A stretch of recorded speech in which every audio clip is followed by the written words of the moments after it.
Good morning. How you doing? Living the dream. How old are you, Emily? 33. 33? Yeah. Okay. Where you from? I'm from Jersey, Pine Hill. Pine Hill. Okay, South Jersey? Yeah, did you ever hear of Clementon Park? Yes, I have. Next town Near that over. area? All yeah, right, next all town right. over. All right. Yeah, I had a good childhood, nothing, but I always had an addictive personality. Okay. Since I can remember. Okay. Like, but I got good grades. I was the kid that like believed my mom's brother overdosed when I was 5, and she didn't sugarcoat it. Like when I came in and she was crying, I said, "How did he die?" And she was like, "Drugs."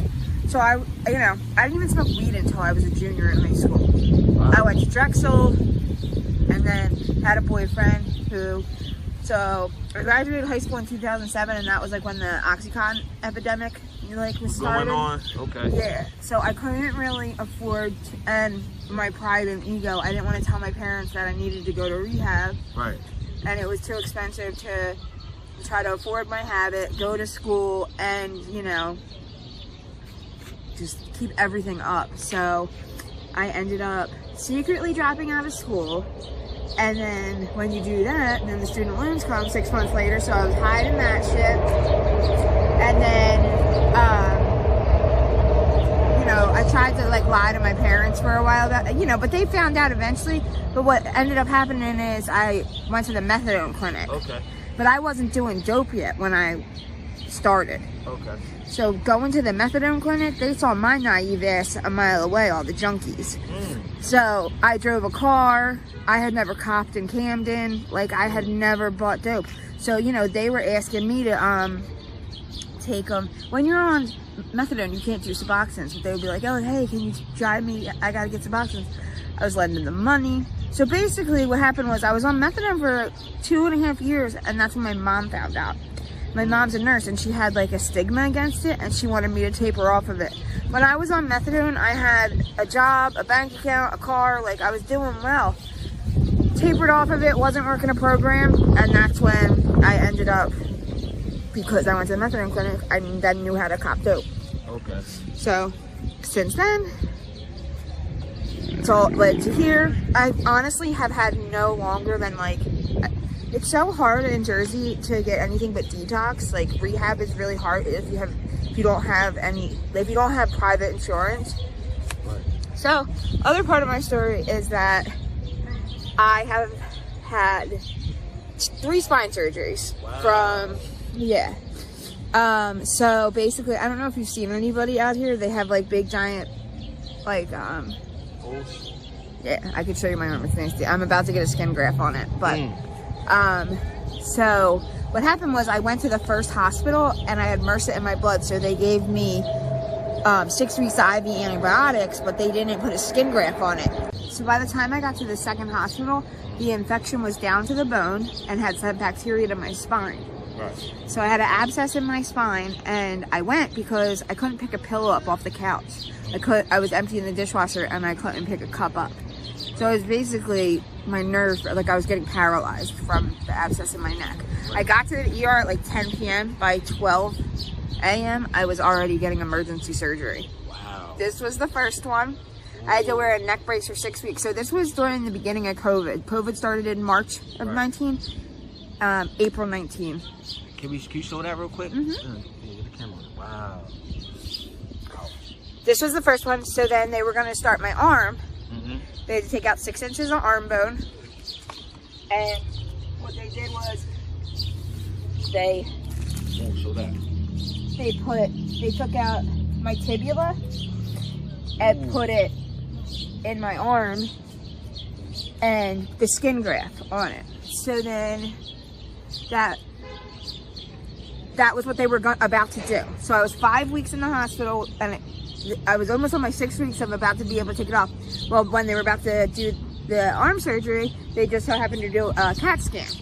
In the CAT scan, they found out the first surgery didn't work and it fell on my windpipe. So then they had to do the second surgery, which is this scar. Okay. So then I had MRSA in my blood still, and it was dormant for 6 months. So all of a sudden, so I was in the hospital from April to June, and then when you're an IV drug user, you can't go home with a PICC line because you can shoot drugs into it. So I had to go to like a nursing home rehab. Well, they didn't make sure that the MRSA was gone. They didn't make sure the IV antibiotics worked. So for 6 months it was dormant, and then all of a sudden, like December 20th, 2019, I couldn't pick my chin up from my chest. I was like this. The MRSA attacked the metal in my neck. So I'd have a third spine surgery. I don't know if you can like pull my, I had to have a halo. Ooh. Yeah, I have like, so I had like, you know when like football players break their necks and they, yeah, I have 4 screws, the like the poles for 3 months. Your body been through a lot. I have ravished my body, yeah. You've been through a lot.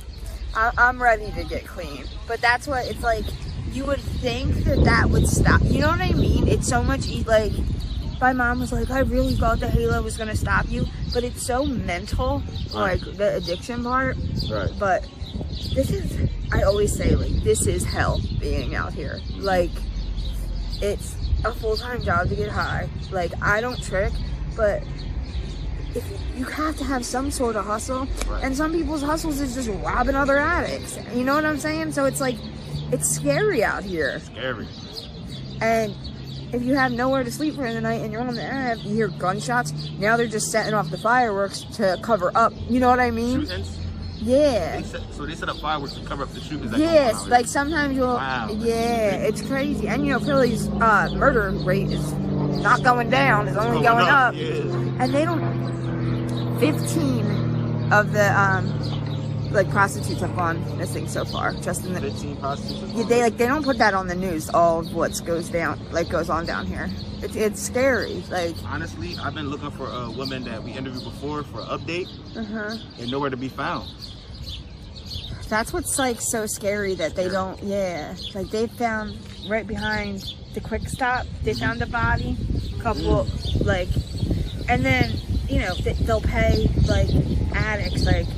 The one, they paid 2 addicts to push a body into it in a shopping cart just down the field, like a couple of, My one friend got raped, fucking butt naked, ran to the fucking cop, and was like, her girlfriend was sitting there waiting for her, and she said to them like, because he didn't have a car, he was walking, he said, this is what he looks like, this is like where he's at. Yeah. And instead of saying anything, the cop goes, you two gotta get out of here. Instead of helping her. So they didn't care to help. 2 more girls, he did that too. And then that's when they fenced off the area that he did it in. I've been hearing about that too. It's just like crazy. There's no justice for you guys out there. Yeah, that's it. But I'm really ready. Because that's what they say, like jail, when you go to rehab, they'll be like jail institution's death, but they don't be like, oh, you could be 30 and ravish your fucking body. You know what I'm saying? Right. Like, have the body of like a 60-year-old. Right. Do you have any kids? No, I want to get back. I want to have, like, I don't feel like I'm 33, you know what I mean? But like my biological like clock is ticking, and I don't want that to be part of their lives. And that's what, like, I've been into the methadone clinic. I see like it don't get people clean. Like, having kids doesn't make people get clean. So I just want to make sure that I have like at least like a year clean before I have kids. Please get your life together before you take that that's road. What I never. There's other lives you're gonna have to take care of. Exactly. That's what so many people have. And some of the girls out here, I know one girl, she's pregnant. It's her 6th kid, and her dad has all her kids, and it's just so unfair. Like, for these babies to be born, you know, addicted. That's how I feel about it. I mean, I don't know. I mean, I was in a relationship for 8 years while we were both getting high, and like, use protection. Like, there's ways to not get pregnant, but you know. So can I ask you, what was your hobbies before you started getting high? What did you like to do?